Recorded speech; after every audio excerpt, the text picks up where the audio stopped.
Hello and welcome to another episode of This is Australia and Beyond. And like we promised last week, we're gonna show you a lot of things to do with boats in this episode. One of the problems that you have when you own a boat like this one here, this is a Searay 275, which is about 28 feet, beautiful boat, about 2005 model. And the beauty about a boat like this is that you can put it on a trailer. So we do have a trailer for this boat. And that means that every time we need to do some work down here, which is a big problem if it's in the water, we can put it on the trailer and it will save us big money, so we don't have to take it out on the marina slipway, which can cost you a lot of money. Now, this particular boat had one issue. It was actually leaking oil from the gearbox, but from the inside. It's got a little reservoir, which is a safety issue. And if there's no oil on that little reservoir, it means that you have no oil in the gearbox. It's just a safety precaution. Anyway, a lot of the oil was coming actually from that reservoir. We took the boat out at the marina and they actually fixed the problem, but of course it wasn't fixed.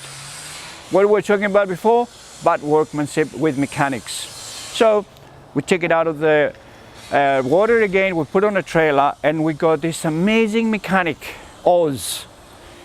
Oz, he's probably in the industry for only a few years, but he's very, very honest. If you have one problem, that's what he's gonna fix, and he was just gonna try to fix it the best and the most economic way possible. So what he said was, we got a problem with this one here because there's an air bubble in the system. Can you believe that? An air bubble in the system with the oil from here up to that little reservoir. So he took it out, he checked it out. It was the wrong oil in that gearbox. This is oil we should be using, which is the mercury oil, which is made for this particular gearbox.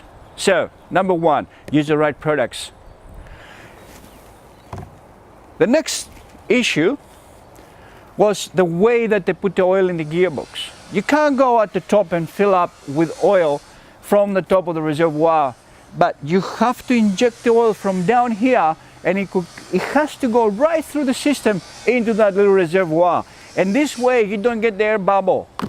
And that's basically what the problem was. Just an air bubble. Can you believe that? I mean, another mechanic who have probably said that, oh, you know, you just have to change the gearbox, you have to just change it, you have to fix this, you have to fix that. And $5,000 later, you probably find that the only thing he did was actually to just put the oil in the correct way into the gearbox. So this is the thing about boats. We talked about before, you can buy shares on the boats, but you have to go to a syndicate that they know what they're doing, that they have the right mechanics, because it could be costing you a fortune if you are not careful.